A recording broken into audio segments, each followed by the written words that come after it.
The Dark Angels thing, we went down to the Jackson Limousines, handed out like 10,000 turkeys, and we've got a lot of members now, a lot of people who've signed on, and we do volunteer stuff. One thing I've got coming up soon is the no-kill animal shelter here.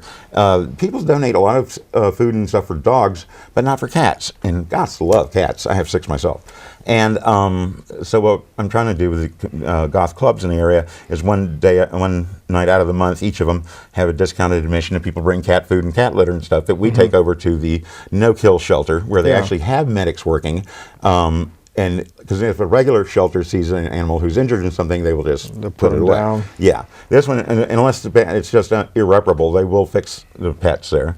And but they need cat food and cat litter and stuff for that. And it's one of the things we got going on. And we did this one thing on Christmas, which was a toy drive for the cancer patients at the Children's Hospital.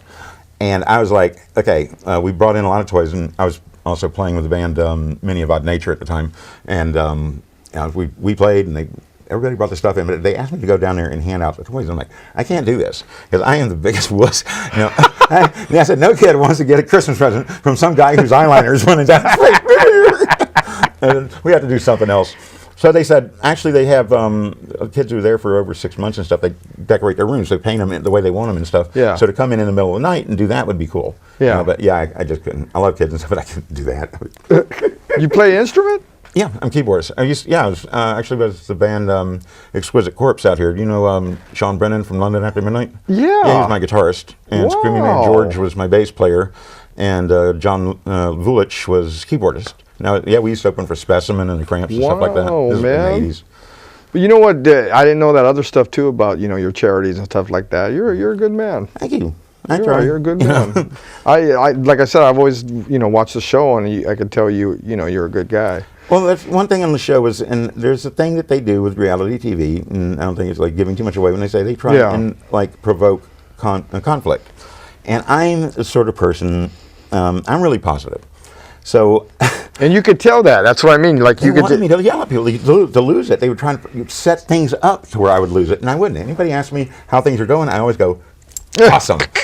Biggest lie on earth. Things should be falling apart. Wouldn't matter because I'm going to stay positive about it. Yeah. And they get mad at me and stuff. Like one time, this thing fell over and they wanted me to get more upset about it. And I was like, I don't, no, I'm not. Yeah. And then Roy comes out and I'm just laying in, it was like carving this foam with a chainsaw. I'm laying on the ground in it making snow angels. Oh, that fell over. Yeah, we'll fix it. I don't let anything bother me, No, but you can see that as like real. Like you can tell when especially when someone tells you, act like you're madder about it. Like, come on. I don't have a temper because I have one, but it's usually with rudeness and, stupidity. That's the only thing I'm intolerant of. Anything else, and lies. No, lies is the big one. But anything else is like if people screw up, well, they screwed up, you fix it. Yeah. I raised my kids with one rule, and that is never lie to me.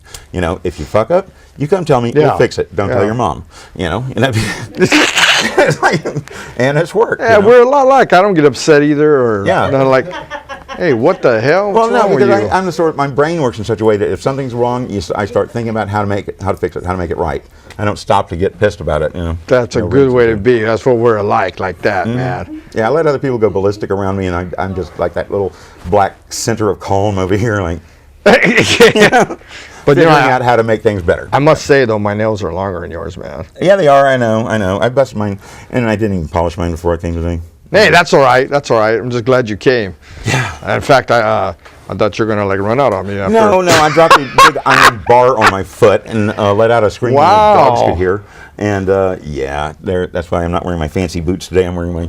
Did you go get it checked out, or no? It'll go away. I'd have to be carrying my. It'll go away. Go to a doctor. Yeah, the toes are pretty colors. I want to paint my room that purple. Yeah. Is there any projects you're coming out? Yes, there is actually. I'm working right now, getting ready to start shooting a film called She-Wolves, which is with Don Bluth, he's the guy who wrote the Dinosaur Dictionary back in the 70s and stuff. This guy is a really good author. He wrote the Empire Strikes Back novelization, which I think was one of the best sellers ever. And he's really funny, and he's a big fan of the old school monster stuff. And Dan Golden, our producer, is too, and I've known him since '87 when we did Twisted Nightmare. So we're doing this thing. It's got 5 female werewolves who are going to be kind of sexy, more old school, not the big snouts or any of that stuff. They're going to have more of the Henry Hull type makeup from Werewolf of London. But I'm doing these bodysuits with the stretch fabric like I had on the show.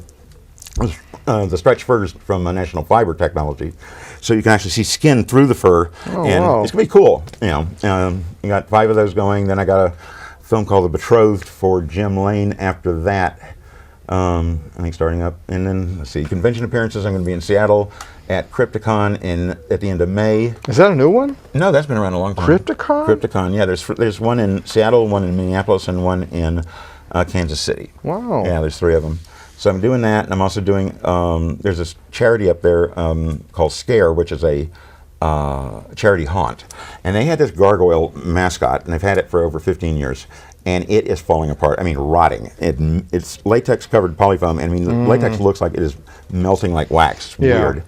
And everybody said there's no way of it being fixed. Well, the person who bought that for them died, and it has a lot of sentimental value. So I'm looking at it, and I start hearing the Wonder Pets theme playing in my head. There's a monster in trouble.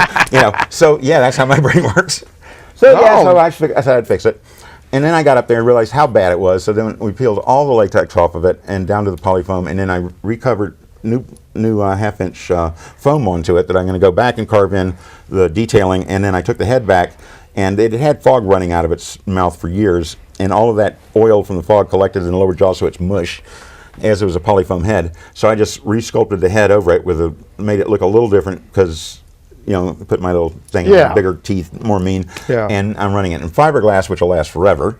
And I'm going back up there when I do Crypticon. We're going to premiere the Gargoyle Goliath at that thing, so that's cool. They didn't think the Monster Man was going to help fix it on. Oh, it's a monster. I love monsters. I'm in this for the monsters. That's it, man. It's all about the monsters. Yeah, like my wife. My big thing is the new Godzilla film. I'm so excited about it because it looks like this time. I mean, it is CG, but it looks like Gareth Edwards is doing everything right. Really? Story-wise, everything. Yeah, I didn't like the... Gino, Godzilla in name only. Yeah. You call that one? Yeah. Oh, Gino. No, that thing in '98. I hope those guys, Roland Emmerich and Dean Devlin, are savvy enough to be embarrassed by it when this one comes out and they see what a real big budget Godzilla. Yeah, that was like... And Bryan Cranston looks amazing in it. So that other one, man, that was like... That wasn't even Godzilla. Why are you picking that? Well, they were online and they heard everything that the fans had to say about a new Godzilla film, and then they went in the opposite direction of it. Killed Godzilla with 6 shots, runs from the military. He doesn't run from the military, That's ridiculous. Laying eggs. Know what that is? Yeah, no, but... Bullshit. Bullshit? There it is. Well, it was just terrible. But this one looks like they're doing everything right. It just, when I saw the trailer to it and they're relating it to the '54 Godzilla, I was just like, yes. So I know my daughter and I, because Constance's as bad as I am, we were sitting there watching movies, we'd be like, if we hear that Akira Ifukube score start, that Godzilla music, we're going to lose it. She's still working with you, right? Oh, yeah. We just formed a new company called Daikaiju Co., which means Giant Monster Company in Japanese. And we're developing actually a TV show of our own. I mean, I've had offers from other people to take Monster Man elsewhere. I'm going to give SyFy one more chance to see if they want to, get back on it. The thing being, they're owned by Universal and they're owned by NBC and they're owned by Comcast. So you have to go through like 3 layers of notes from everybody as to what little changes or little things they want in the thing. And it's like, it took me 9 hours to do the first episode of the interview section. Because I just, no, that's not right. By the end of it, I learned, choose your battles. You just can't fight everything. If something is really glaringly stupid or wrong, then you point it out. Otherwise, just go with it, and get out of there. It took me 2 hours. I did 90 pages of script in 2 hours, and I knew how to do that weird reality show speech that they do. Challenge accepted. And all that shit. That's not how I normally talk. They effed up when they because like they say, they didn't cancel you, but like, well, what is it called? Hiatus or long hiatus? Long hiatus. But with you guys and Destination Truth, I used to like a lot with Josh Gates. That was a cool show. Yeah, he's cool. Because we used to do stuff. Well, here's the thing. I mean, Josh and us and Susan Slaughter and some of the guys from GHI, we'd get together at conventions that we booked at, and we became the Orphans of Defiance. Basically, none of us had heard anything. Yeah. Because all SyFy cared about was Defiance, and none of us had heard a word from our producers or anything. So we called ourselves the Orphans of Defiance. That's cool. My idea, so.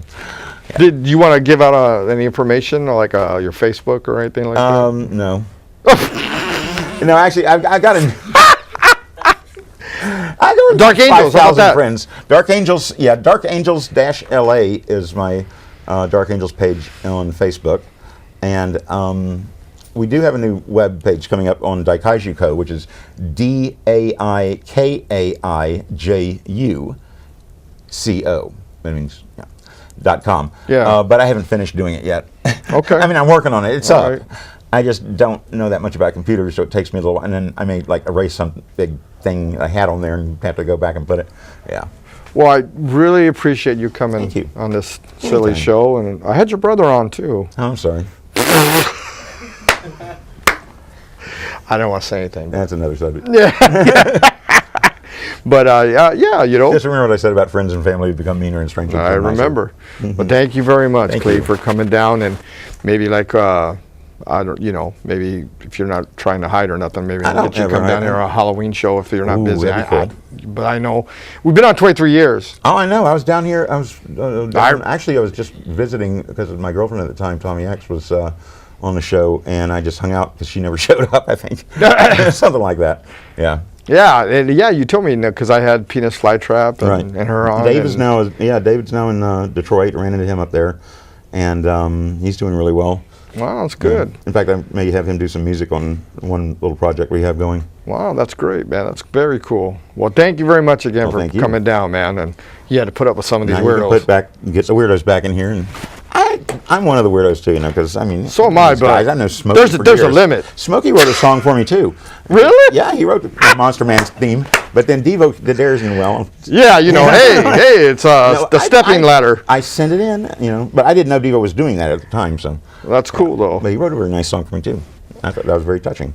All right, well, all you people out there better be happy you seen Danielle and this guy on the show. Danielle wouldn't let me hit her with a shovel. You know, I almost up told with her it? about that. I said, what's Yeah. wrong with you? But I she don't had really like trust us. a little short thing on, and I just, I forgot about what I was going to tell her. I can see the point. I can see it. But yeah, because Eric Roberts was swinging the shovel, so I can see, you know, she might have been scared. But I had a nice fake shovel made because we wanted to do it like the end of Psycho 2. Yeah. When he scongs her with a shovel.